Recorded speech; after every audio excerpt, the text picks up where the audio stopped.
لگا لے. ایک لڑکا میرے ساتھ سیلفی لے رہا تھا, کوئی فلٹر اس نے یوز کیا, ایسا لگ رہا تھا ہونٹوں کے لیے پکچر. میں نے کہا بھائی پہلے ہٹا اس کو, عجیب و غریب شکل آنے لگتی ہے.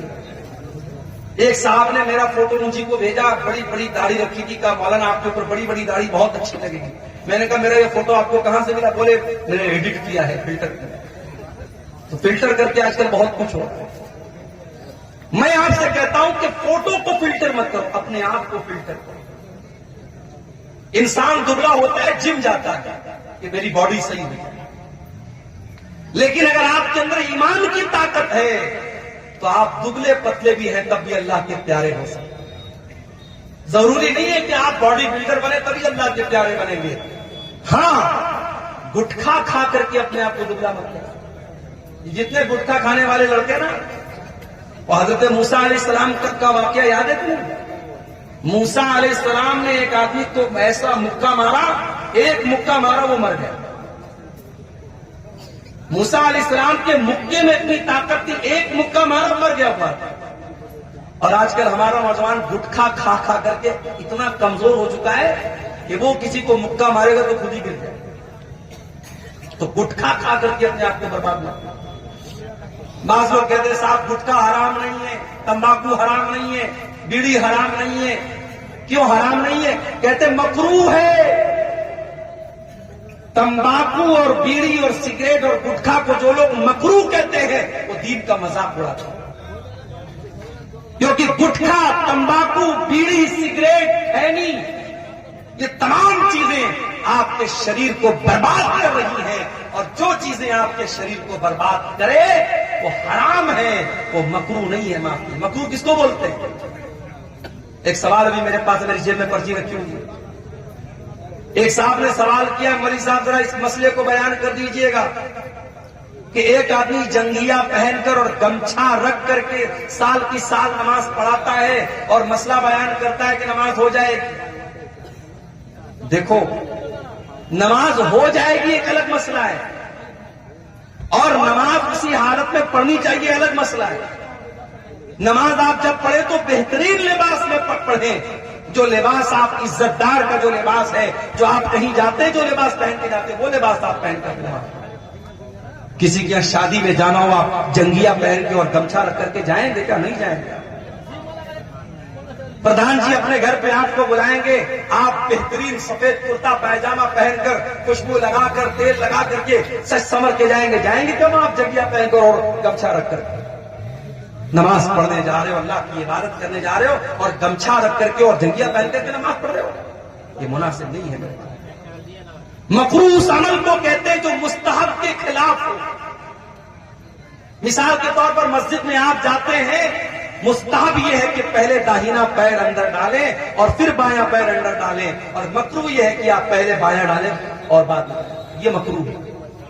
جو چیز حرام ہے, سگریٹ, بیڑی, تمباکو, یہ سب چیزیں حرام ہیں, یہ مکروہ نہیں ہے. معاف کیجیے. عبداللہ بن مسعود رضی اللہ تعالیٰ عنہ بہت دبلے پتلے تھے. ایک بار وہ پیڑ پہ چڑھ کر کے مسواک توڑ رہے تھے. اتنے دبلے پتلے تھے کہ ان کی پتلی پتلی ٹانگیں ہوا میں لہرا رہی تھی, اور صحابہ کرام دیکھ کر کے ہنس رہے تھے کہ دیکھو عبداللہ کی ٹانگیں کتنی پتلی پتلی ہیں. اللہ کے نبی نے پوچھا کیوں ہنس رہے ہو؟ کہا اے اللہ کے نبی ذرا دیکھیے عبداللہ کی ٹانگیں کتنی پتلی پتلی.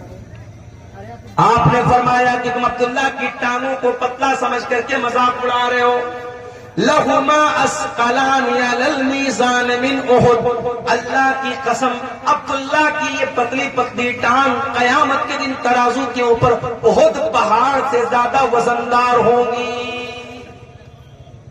اللہ کے آپ کا کیریکٹر تولا جائے گا, آپ کا ایمان تولا جائے گا, آپ کا عمل تولا جائے گا. اگر آپ فزیکلی کمزور بھی ہیں میرے بھائیوں, اللہ کے عبداللہ بن مسعود بہت دبلے پتلے تھے مگر آواز بہت اچھی تھی. قرآن پڑھتے تھے, اتنا بہترین قرآن پڑھتے تھے. اللہ کے نبی فرماتے ہیں جس کو قرآن بالکل تازہ تازہ سننا ہو, بالکل فریش فریش سننا ہو, وہ عبداللہ بن مسعود سے قرآن سننا. اللہ کے نبی فرماتے ہیں عبداللہ اقرا علی القرآن, مجھے قرآن پڑھ کر کے سناؤ. بخاری کی روایت ہے. حضرت عبداللہ کہتے ہیں اللہ کے نبی میں آپ کو قرآن کیسے پڑھ کے سناؤں؟ یہ قرآن تو آپ ہی کے اوپر اترا ہے، آپ ہی کے اوپر نازل ہوا ہے، میں آپ کو قرآن کیسے پڑھ کے سناؤں؟ آپ نے فرمایا اے عبداللہ میں آج دوسرے کے منہ سے قرآن سننا چاہتا ہوں۔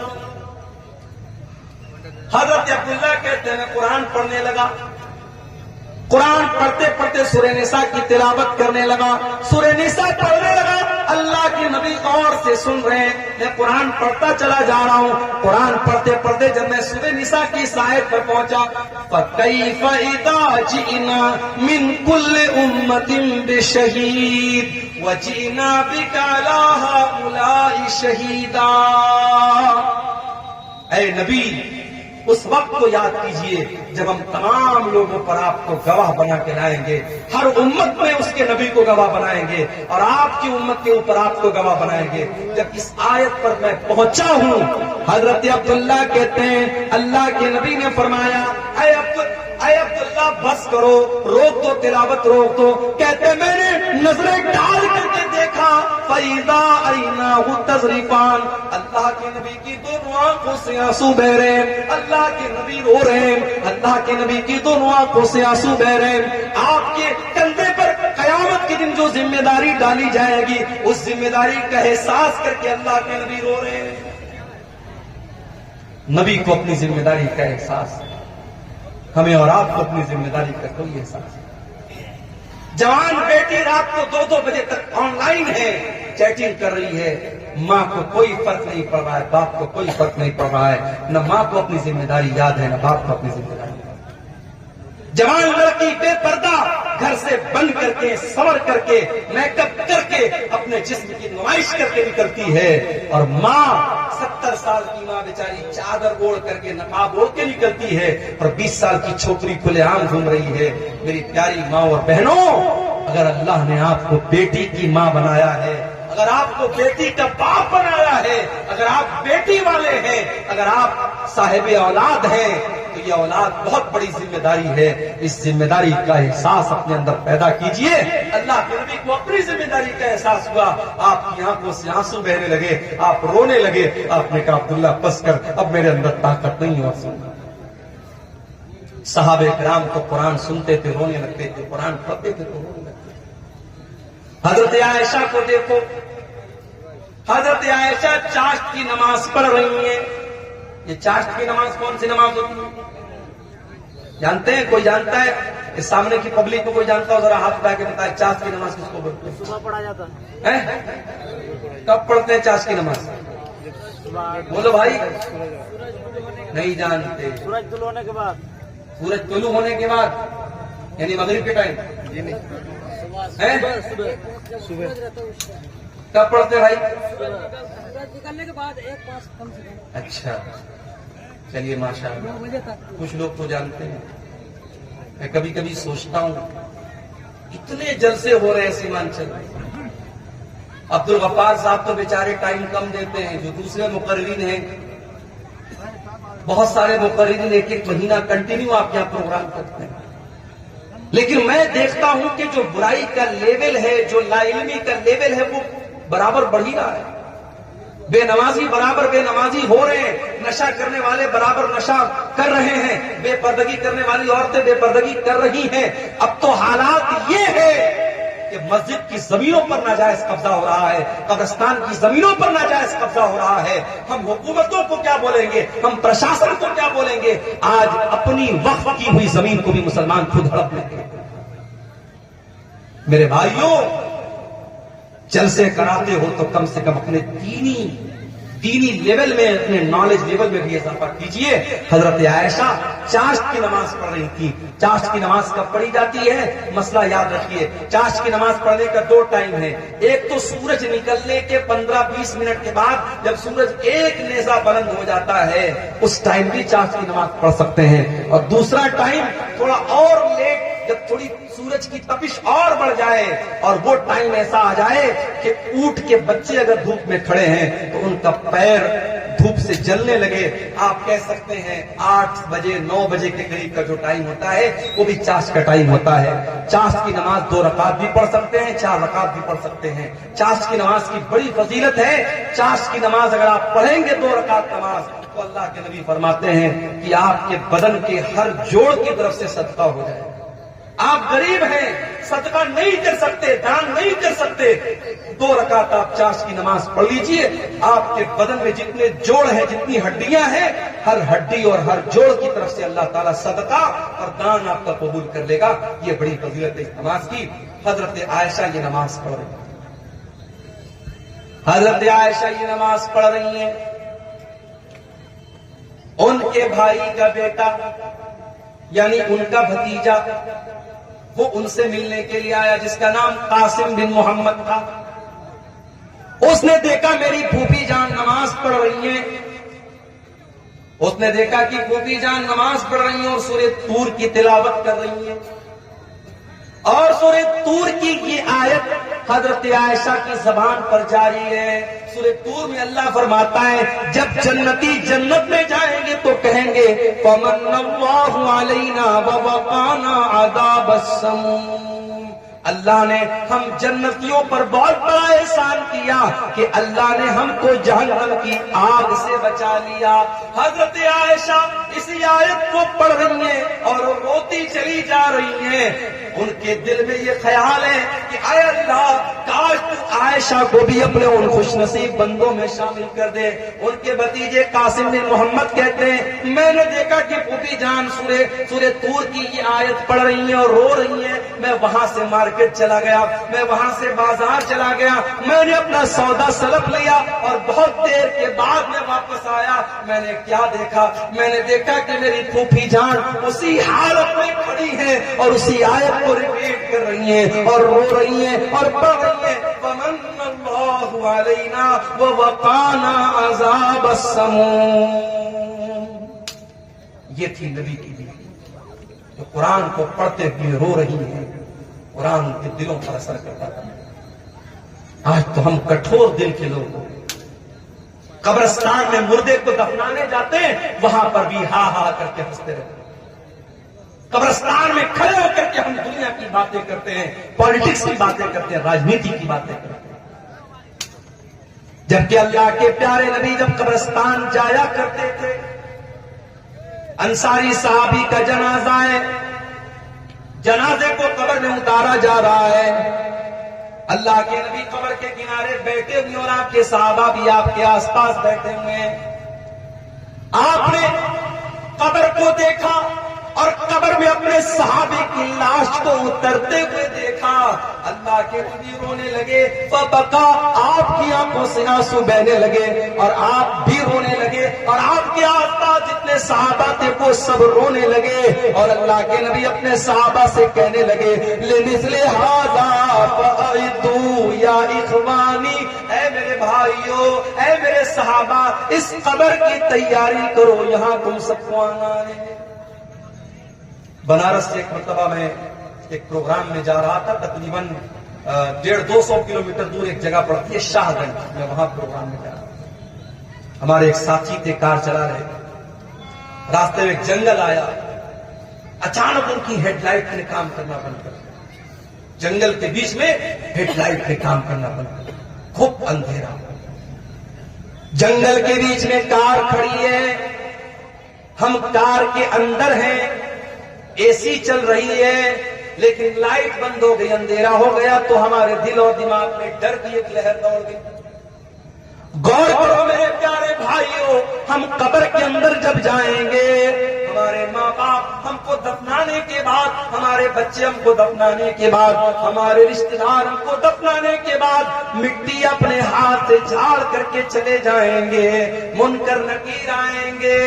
اس قبر کی تاریکی میں ہمارے پاس کوئی موبائل کا ٹارچ نہیں ہوگا جس کو ہم جلا سکیں, کوئی اے سی اور کولر نہیں ہوگا جس کی ہوا کھا سکیں. منکر نکیر آئیں گے اور 3 سوال کریں گے, من ربو کا, من نبیوں کا, ماں دینوں کا. اے اللہ کے بندے, تو بتا تیرا رب کون ہے, تو بتا تیرا دین کیا ہے, تو بتا تیرے نبی کون ہے. اور یہ 3 سوالوں کا جواب میتھمیٹکس کی بکس میں نہیں ملے گا. ان 3 سوالوں کا جواب وگیان اور سائنس کی کتابوں میں نہیں ملے گا. ان 3 سوالوں کا جواب ہسٹری اور اتہاس کی کتاب میں نہیں ملے گا, بھگول کی کتاب میں نہیں ملے گا, ہائی اسکول اور انٹر کے سلیبس میں نہیں ملے گا. ان 3 سوالوں کا جواب مدرسہ دارالقرآن عزیزیہ کے جو بچے جس کتاب کو پڑھ کے حافظ ہوئے ہیں اس کتاب کے اندر ملے گا. قرآن جواب دے گا ان 3 سوال کا, تیرا رب کون ہے, تیرا دین کیا ہے, تیرے نبی کون ہے. اور جب بندہ صحیح جواب دے گا میرا رب اللہ ہے, میرا دین اسلام ہے, میرے نبی محمد صلی اللہ تعالی علیہ وسلم ہے, تو فرشتہ پوچھے گا کہ تجھے یہ سوال ان سوالوں کا جواب تجھے کیسے پتا چلا؟ تو بندہ کہے گا قرأت کتاب اللہ, اے اللہ میں نے قرآن کو پڑھا تھا, میں نے اللہ کی کتاب کو پڑھا تھا, قرآن پڑھا تھا, اس لیے میں نے ان 3 سوالوں کا جواب. تو میرے بھائیوں اس کتاب پر آپ محنت کرو. اس کتاب کے پڑھنے والے یہاں بچے پڑھ رہے ہیں. مدرسوں کو حقیر مت جانو میرے بھائی, مدرسوں میں پڑھانے والے ان مولویوں کو حقیر مت جانو. کمیٹی کے لوگوں نے مجھ کو پرچی دی ہے کہ مولوی صاحب ذرا چندے کے لیے بول دیجئے, چندہ بہت کم ہو رہا ہے. یہ افسوس کی بات ہے, تکلیف کی بات ہے. اسی آپ کے شیرزابادی سماج میں فضول کاموں کے لیے لاکھوں روپے خرچ ہو جاتے ہیں. مشاعرہ ہو جائے ابھی لاکھوں روپے خرچ ہو جائے, کوئی فضول چیز ہو جائے, کوئی کھیل ہو جائے, کوئی ناچ گانا ہو جائے, لاکھوں روپیہ آپ خرچ کرنے کے لیے تیار ہو جائیں گے. اس سال بھر کے مدرسے کا بجٹ آپ کے اس چندے سے چلتا ہے. اور آج اگر جلسے والوں کو اردو بھاشی مقرر سے یہ کہنا پڑے کہ چندہ کم ہوا ہے, آپ تعاون کی اپیل کیجئے, تو یہ ہمارے اور آپ کے لیے چلو بھر پانی میں ڈوب مرنے کا مقام ہے. میں تو یہی کہہ سکتا ہوں, انورودھ کر سکتا ہوں, نویدن کر سکتا ہوں, گزارش کر سکتا ہوں کہ بھائی یہ مدرسے کے بچے ہیں, قرآن پڑھنے پڑھانے والے بچے ہیں, جو ہو سکے دل کھول کے تعاون کرو. اپنی ماں بہنوں سے کہوں گا کہ جانا تو اس ادارے کا بھرپور تعاون کر کے جانا کہ اسی مقصد کے لیے جلسہ ہوا ہے. اور آپ کو ایک بات بتاؤں, میں میرے نبی کی ایک سنت آپ کو بتاتا ہوں. میرے نبی نے اپنی فیملی کی ضرورت کو قربان کر کے اپنے مدرسے کے اسٹوڈنٹ کی ضرورت کو پہلے پورا کیا. آپ کی سب سے چھوٹی بیٹی جس کا نام فاطمہ تھا, ان کو پتا لگا کہ میرے ابا کے پاس کچھ غلام آئے ہیں, کچھ نوکر آئے ہیں, کچھ لونڈیاں آئی ہیں, تو وہ اللہ کے نبی کے پاس آئی کہ کچھ کوئی ایک نوکر مجھ کو مل جائے, کوئی ایک نوکرانی مجھ کو مل جائے, میرے گھر کا کچھ کام آسان ہو جائے. حضرت فاطمہ کی ملاقات اللہ کے رسول سے نہیں کی. حضرت فاطمہ نے اللہ کے نبی کو پیغام اپنا پہنچا دیا حضرت عائشہ کے ذریعے کہ میرے ابا آئے تو بتا دینا کہ آپ کی بیٹی آئی تھی اور غلام آئے ہیں, ایک غلام آپ کی بیٹی کو مل جائے یا ایک لونڈی آپ کی بیٹی کو مل جائے تو بیٹی کا کام آسان ہو. اللہ کے نبی شام کو آتے آپ کو معلوم ہوتا ہے کہ آپ کی بیٹی غلام کے لیے آئی تھی, نوکر کے لیے آئی تھی. بخاری کے الفاظ, اللہ کے نبی شام کو اپنی بیٹی کے گھر پہنچتے ہیں.